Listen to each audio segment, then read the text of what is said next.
So, welcome to Lunch and Learn for June, finding calm and focus and reducing overwhelm after brain injury.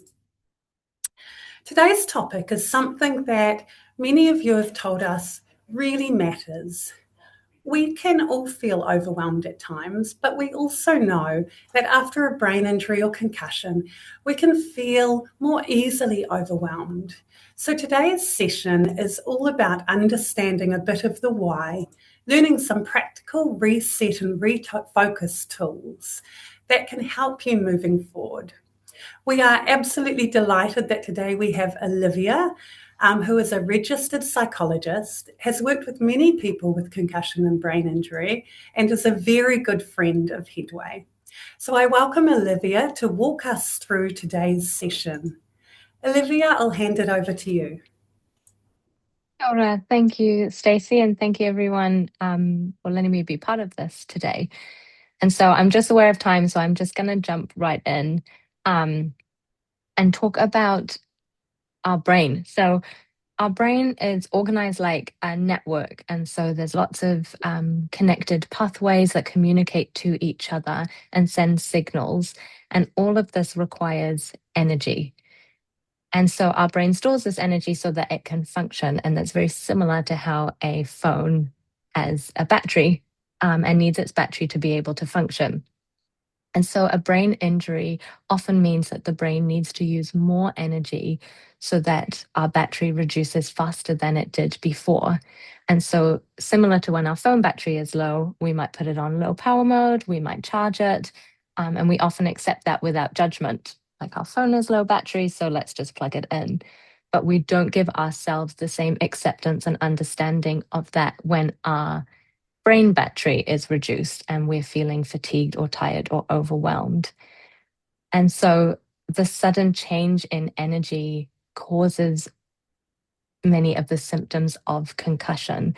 So our signals slow down. It doesn't take much for our brain to kind of backlog and feel overwhelmed. And there's heaps of evidence that shows that a concussion is not a permanent injury and that you will recover. However, for this to occur, our brains need to be recharged. And so, if we can support our battery and our brain to be recharged, then the signals are no longer held up and our symptoms can improve. And so, this today is around how we can recognize, refocus, and respond to the fatigue and to the overwhelm that we might be experiencing and kind of train our brain to what it was like before the injury.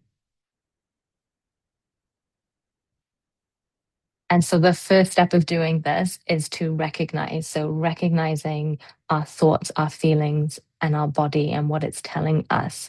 Because if we don't recognize what's going on for us, then it's really difficult to know how to best respond to that. And so by paying attention to ourselves, we can start to understand ourselves better. So why might I respond a certain way?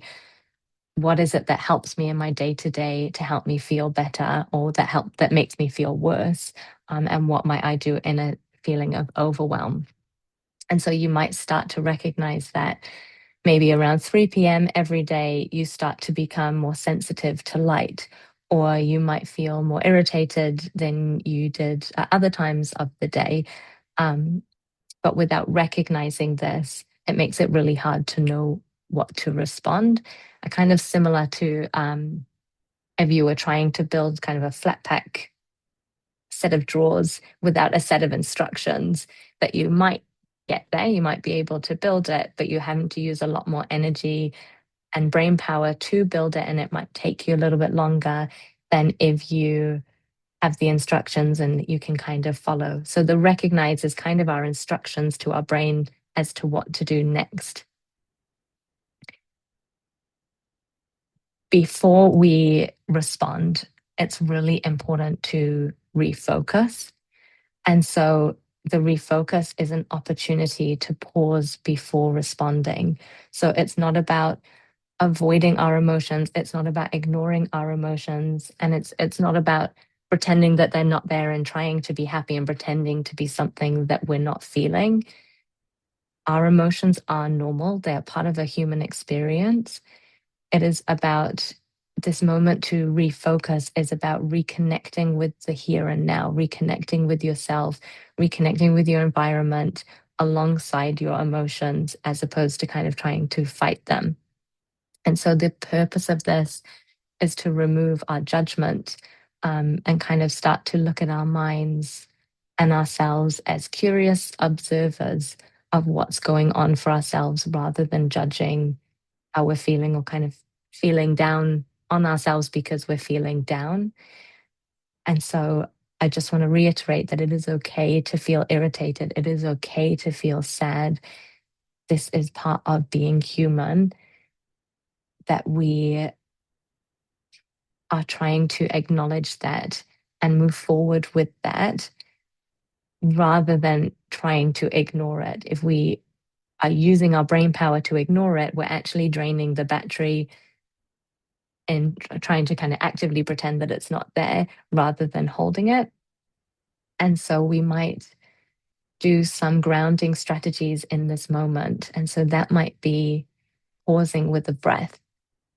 And so as we're here now, I invite everyone to just pause and take a deep breath.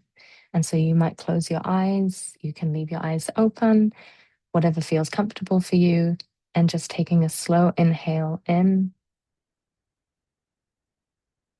and a slow breath out. And another slow breath in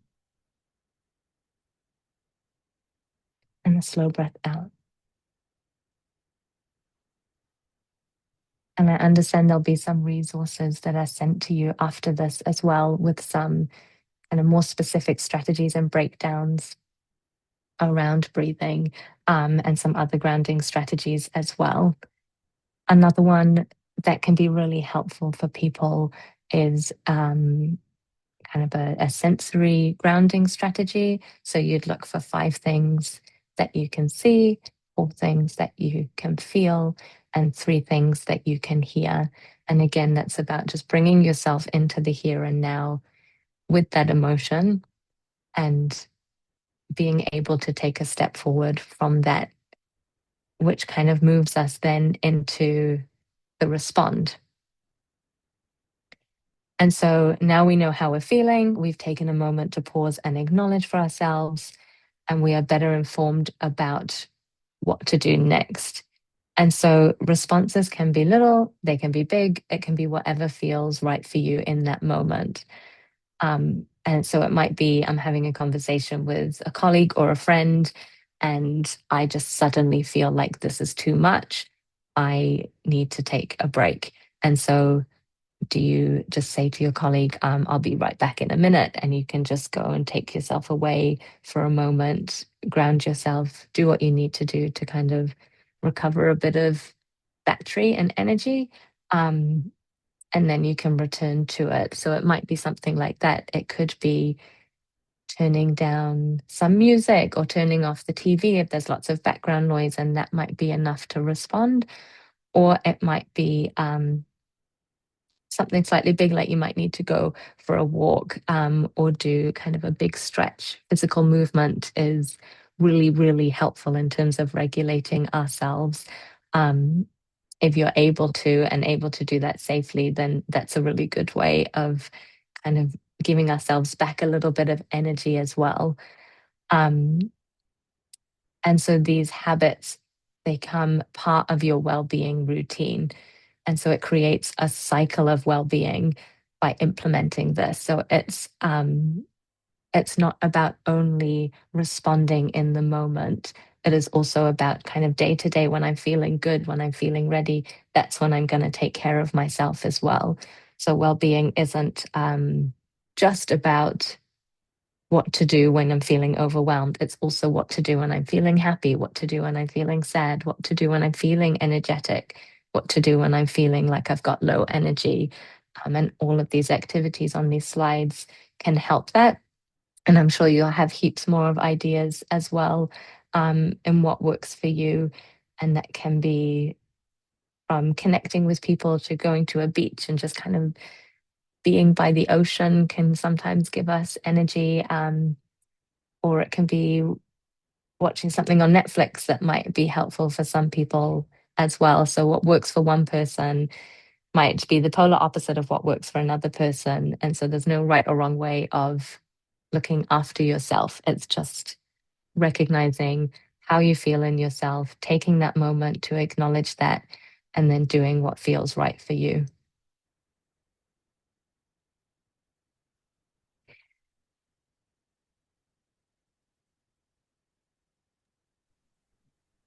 Brilliant. Let me just pop back in here. Thank you, Olivia.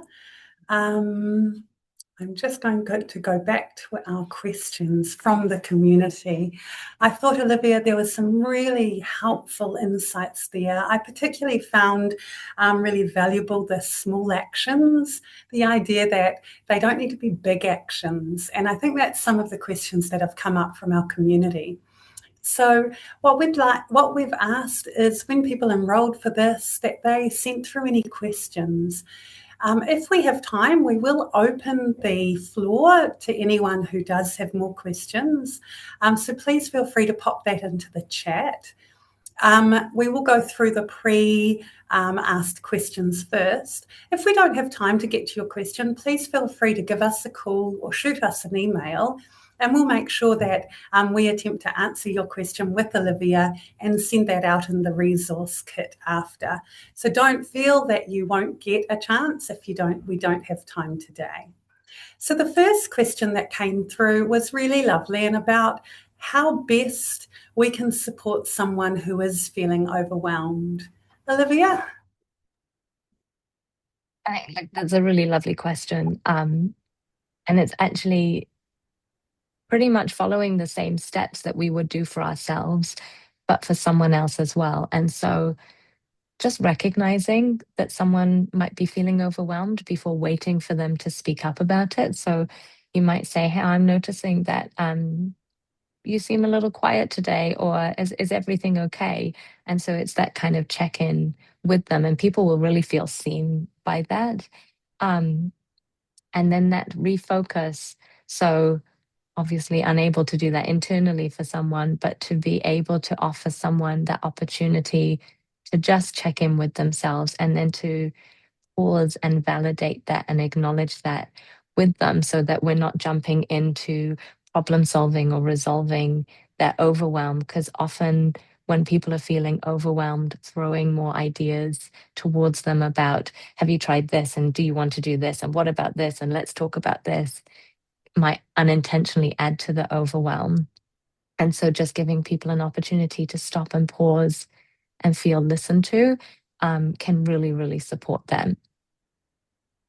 Brilliant. I really like that. Often we want to help people and we do try to solve some of those problems or offer solutions, but I think that is such a good approach, Olivia. Thank you.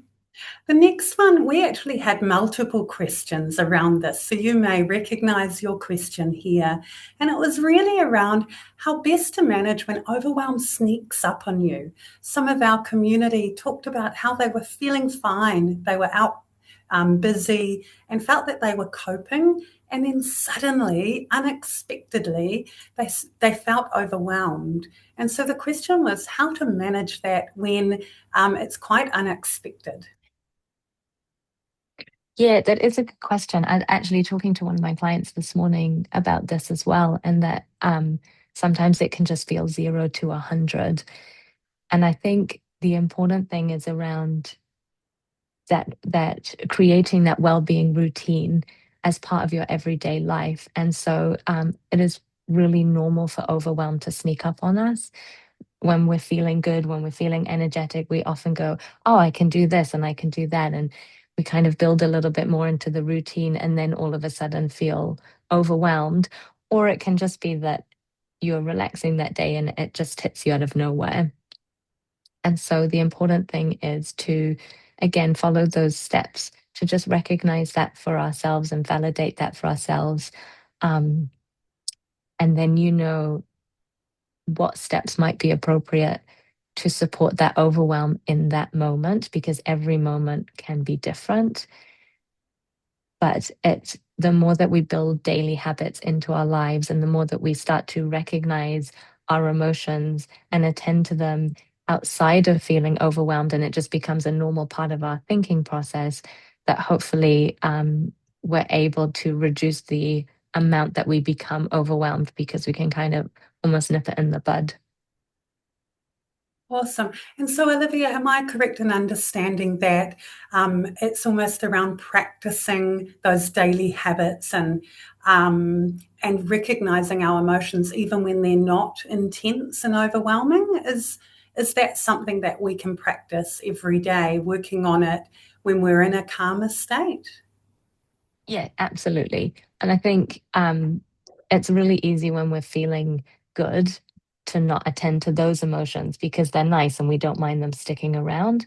But if we start to attend to all of our emotions, then it also reduces the that judgment that we place on ourselves when we're feeling the emotions we might not want there, like anger or anxiety or sadness. And so it just kind of normalizes our experience of emotions throughout the day, and yeah, can respond to all of ourselves as a whole. Awesome. Lovely. Um, The next question was someone asking around, should I take that feeling of being overwhelmed seriously, or should I actually try to ignore it? And I know you've touched on this, but I'll leave you to cover that again. Yeah, I think the energy that we put into ignoring our emotions or ignoring how we're feeling actually drains our battery Mm, more than if we just acknowledge that it's there and try and accept ourselves and accept us in that moment of like, it's normal to have emotions. It is normal for emotions to come and go. And so I think it's hard to judge in terms of how seriously you take that. I think we should take every signal that our body is telling us seriously, um, and know what to do with that. So, in terms of how kind of serious a response will depend on how you're feeling in that moment. But I think the ignoring yourself can reinforce some fatigue and overwhelm unintentionally as well. mm. Brilliant, thank you. And the last one we have is, how can I cope in a busy environment if I can't avoid being in this very stimulating, busy environment on a certain day? What are some ways that I can actually cope with that?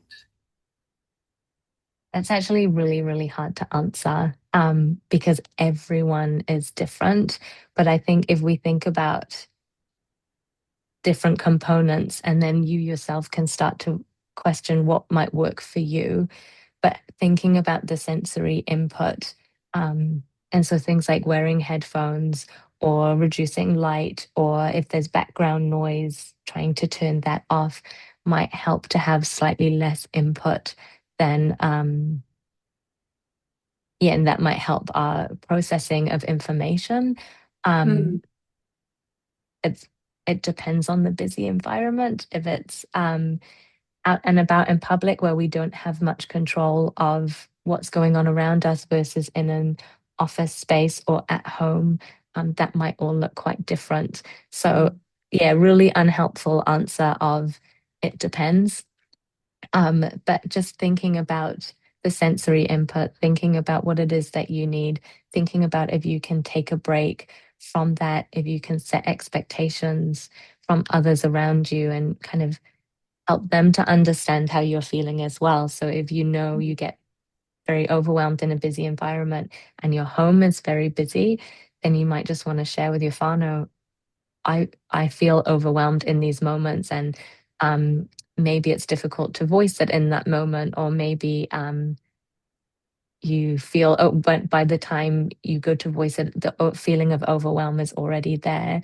And so kind of helping people to be one step ahead and be a little bit more preventative where they can be really helpful as well. brilliant.